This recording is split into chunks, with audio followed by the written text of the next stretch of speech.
Joseph ഏട്ടാ, എന്തെങ്കിലും പ്രശ്നമുണ്ടോ? ഇത് പറയാമെന്ന് പറഞ്ഞിട്ട്. ചെറിയൊരു പ്രശ്നമുണ്ട്.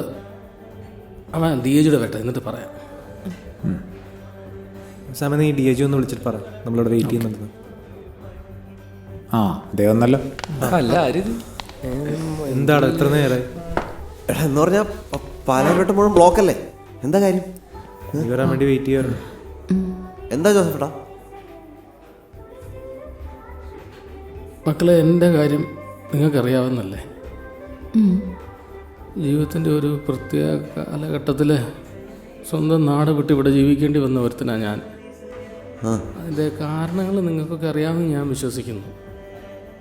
ആ പ്രത്യേക കാലഘട്ടത്തിൽ എങ്ങനെയൊക്കെയോ ജീവിതം തള്ളി നീക്കി. ഒരു കൂട്ട് വേണമെന്ന് ഞാൻ ആഗ്രഹിച്ചതുമല്ല. പിന്നെ നിങ്ങളുടെയൊക്കെ കൂടെ കൂടിയാണ് പ്രീതിയെ പരിചയപ്പെടുന്നത്. അവരുടെ കാര്യങ്ങളൊക്കെ അറിഞ്ഞു. പിന്നെ നടന്ന കാര്യങ്ങളൊക്കെ നിങ്ങൾക്കറിയാമല്ലോ.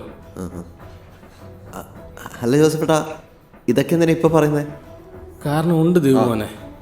എൻ്റെ ജീവിതത്തിലെ എല്ലാ പ്രധാന കാര്യങ്ങൾക്കും നിങ്ങൾ സാക്ഷികളാണോന്ന് എനിക്ക് നിർബന്ധമുണ്ട്. സ്റ്റോഡിൻ്റെ പേരിൽ എഴുതി വെക്കാൻ പോവാണോ? ശരിക്കും പറഞ്ഞാൽ ഞാനൊരു തീരുമാനമെടുത്തു. അതൊന്ന് അറിയിക്കാൻ വേണ്ടിയാണ് ഞാൻ നിങ്ങളെ ഇവിടെ വിളിച്ചു വരുത്തിയത്. തീരുമാനം ഞാൻ ഒറ്റയ്ക്കല്ല എടുത്തത്,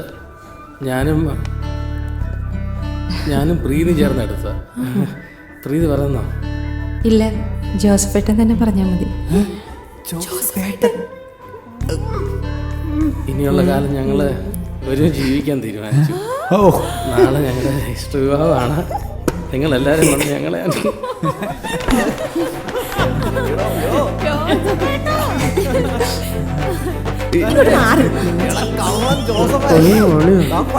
എല്ലാം പെട്ടെന്നായി. ഒന്ന് മാറി. മുതലാളി, ഞാനെന്തിരി തെറ്റിയതിന്റെ മുതലാളി എന്നോട് പൊറുക്കണം, പിരിച്ചുവിടരുത്.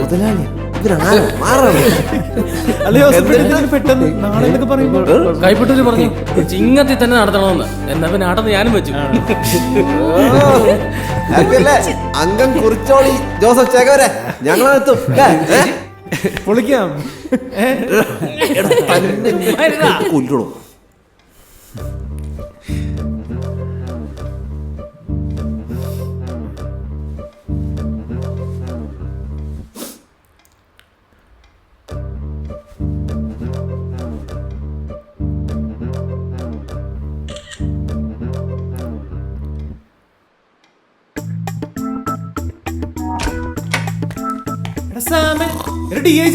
എഴുന്നേക്കട, മണി 9.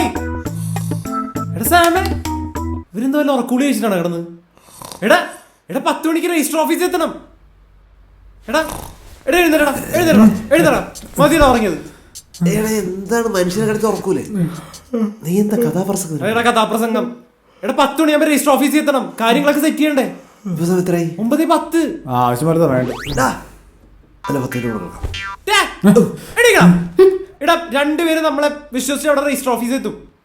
അവർ നമ്മളെ സ്വന്തം പോലെ കാണുന്നതുകൊണ്ടാണ് ഇത്ര കാര്യം നീ കാര്യം പറഞ്ഞത്. സാമിന്റെ കാര്യം പോട്ടെ, നീ എന്താണ് ഇങ്ങനെ കാണിക്കുന്നത്? നിന്നെ ജോസഫേട്ടൻ എന്ത് കാര്യത്തിനും കൂടെ കൊണ്ട് നടക്കുന്നതല്ലേ? എടാ, ഇവനോട് ഞാൻ പറഞ്ഞാണ് എല്ലാം വെക്കാൻ.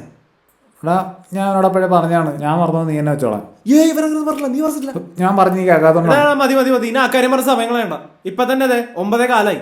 10 മിനിറ്റിനുള്ളിൽ രണ്ടുപേരും പോയി റെഡിയായി. പോകുന്ന വഴിക്ക് ബൊക്കെ മാലയൊക്കെ മേടിക്കാനുള്ളതാണ്. നീ അത് ഇന്നലെ വിളിച്ച് ഓർഡർ ചെയ്തിട്ടില്ലേ? എന്താണിത് മറന്ന? എടാ മറ്റോനെ, നിന്നോട് ആകെ ഒരു കാര്യമല്ലേ ചെയ്യാൻ പറഞ്ഞോളൂ. അത് കുഴപ്പമില്ല, നീ പേടിക്കണ്ട. നിങ്ങൾ മറന്നു പോകുന്നത് എനിക്കറിയാം. ഞാൻ ഇന്നലെ വിളിച്ച് ഓർഡർ ചെയ്തിട്ടുണ്ട്. സമാധാനായി. കണ്ടുപഠിക്കണം. രണ്ടും കൂടി ഇങ്ങനെ കണ്ടും നോക്കിയിരിക്കണ്ട്. പോയി റെഡിയാവടാ. കക്കൂസിൽ ഞാൻ ആദ്യം പോകും. നീ പോയ ടൈം ഭയങ്കര വേസ്റ്റ് ആണ്. എനിക്ക് വേണം. എടാ ഒരു മിനിറ്റ്.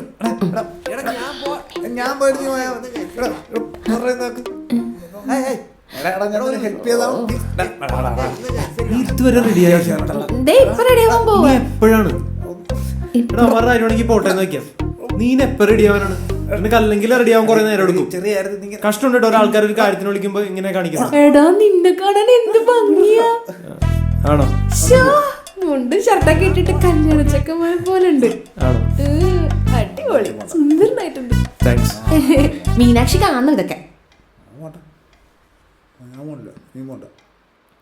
കാണണ്ട. ആ ശരി. അയ്യോ ഞാൻ അത് ഉദ്ദേശിച്ചിട്ടല്ല. അത് കുഴപ്പമില്ല, ഇറ്റ്സ് ഓക്കെ. എടാ നീ പെട്ടെന്ന് പോയി റെഡി ആവാൻ നോക്കടാ. എടാ അവിടെ അവരല്ല കിടന്ന് എല്ലാത്തിനും ഓടേണ്ടത്, നമ്മളാണിന്ന്. ആ ശരിയാ. എടാ ശരിയാന്ന് പറഞ്ഞ കുന്തം വഴി കണ്ടു പോയി റെഡി ആവടാ. ആ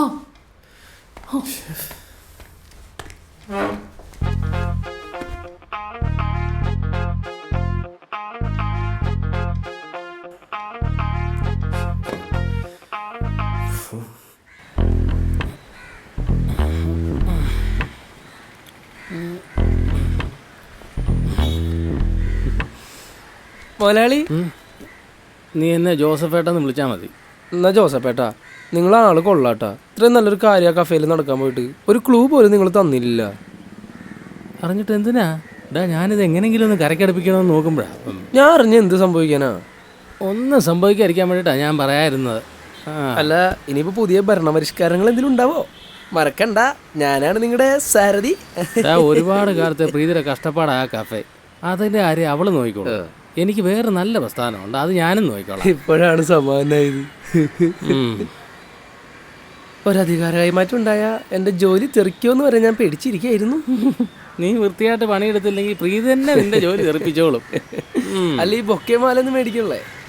അതൊക്കെ എൻ്റെ കുട്ടികൾ വാങ്ങിച്ചോളും. ദേ ഡ്രൈവറിന്റെ പണി എടുത്താൽ മതി. 10 മണിക്കല്ലേ അവിടെ എത്താന്ന് പറഞ്ഞത്. പറഞ്ഞാലും പ്രീതി എവിടെ? ശരിയാണല്ലോ. വിളിക്കണ്ട, ദേ ആളെത്തി.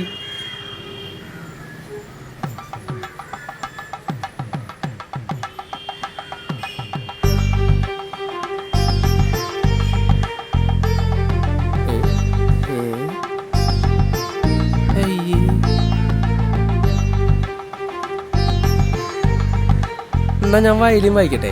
വേണ്ട, ഫുൾ ഓർക്കസ്ട്ര കേൾക്കാം. ജോസഫേട്ടാ. അയ്യേ ഇതെന്ത് കോലം.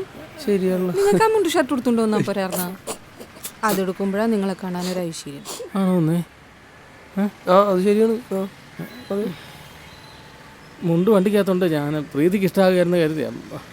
മുണ്ടും ഷർട്ടും എടുത്ത ജോസഫ് ഏട്ടനെയാണ് എനിക്കിഷ്ടം. അയ്യോ, എന്നാ പിന്നെ പോണ വഴിക്ക് മാറാ, സമയം വൈകി. വാ വാ. ഓക്കെ, നീ മുന്നേ കേറ്, എളുപ്പം കേറ്. കണ്ണടച്ചോ, എന്റെ മുണ്ട് എവിടെ?